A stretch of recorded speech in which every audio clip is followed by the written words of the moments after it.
guys, Hababseria here. Another day, another vlog. Parang kailan lang no, nung dumating ako dito sa Sydney, Australia. Tapos ngayon, mag 3 months na ako here. Medyo marami-rami na rin ang napuntahan ko. Nakapag long drive na kami going to Canberra. At nag-enjoy ako sa Floriade Festival. Ang daming tulips at ang gaganda pati. At na-tour niya rin ako sa Parliament House. And must dine din itong Via Duce pag nasa Canberra kayo. And pina-experience niya rin ako ng wine tasting dito sa Four Winds Vineyard. Ito yung first time ko sa city at na-amaze ako sa kanilang light rail at ang ganda ng loob ng Queen Victoria Building. And must try din itong French hot chocolate na Instagram craze din ng Manon Brasserie. At ayan, nakapag-emote din tayo with a coat on dahil naabutan din natin yung winter dito sa Sydney. At ang ganda din dito sa Darling Harbour. At dito na rin kami nag-lunch at syempre kailangan ko ma-experience ang Australian beef steak kaya yun yung in-order namin. And umorder din kami ng carbonara. Grabe ang lambot at ang sarap ng beef nila. Medium well ito pero hindi siya dry. And I love this mocktail, so refreshing. And nakapag-takeout din kami ng French macarons. Do you want strawberry, cheeseberry,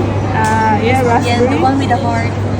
And ayan, lumabas din ako mag-isa to meet my Davao friends sa city. At kung mapapansin nyo ang kapal ng jacket ko kahit tirik na tirik yung araw. Kasi ang lamig pa din, yung nga lang mangingitim ka here. Medyo kabado ako dati na mag-commute mag-isa. Pero okay lang naman talaga basta gagamit ka ng trip planner na available online. Doon mo kasi makikita kung anong bus stand ka or anong platform ka. Tapos sa bawat platform may maliit na monitor. Doon nakalagay kung ilang minuto yung tren na sasakyan mo, ilang stops, kung saan ka bababa. Mga ganong information ba. At quick city tour din kami thanks to my dear friend. First time kong na-enjoy ang iconic scenic view of Darling Harbour Bridge at Sydney Opera House that night. Kasi nag-ferry kami from Barongaroo Wharf to Circular Quay. Kaya nung nag-Watson's Bay kami, ayun naisipan namin mag-commute na rin. Nag-ferry rin kami from Barongaroo Wharf to Circular Quay para ma-enjoy ko din yung day view ng Sydney Harbour Bridge at Sydney Opera House. And one of the highlight pag nandito kayo sa Watson's Bay is to experience the talk of the town fish and chips from Doyle's Fisherman's Wharf. And may coastal walk din sila dito sa Gulf Park at ang ganda ng view. At ang ganda din ng timing ng pagpunta namin sa Bondi Beach. Nabutan namin yung Wind Festival. Yearly activity ito dito sa Bondi Beach. May pang competition at meron ding personal lang. Maraming mga bata na nag-e-enjoy. Nagpalipad ng kanilang saranggola. And since it's winter, swimming is a big no-no. Kaya as you can see, walang naliligo talaga during that time. Although may mga surfer, pero most probably they are wearing thermal wetsuit.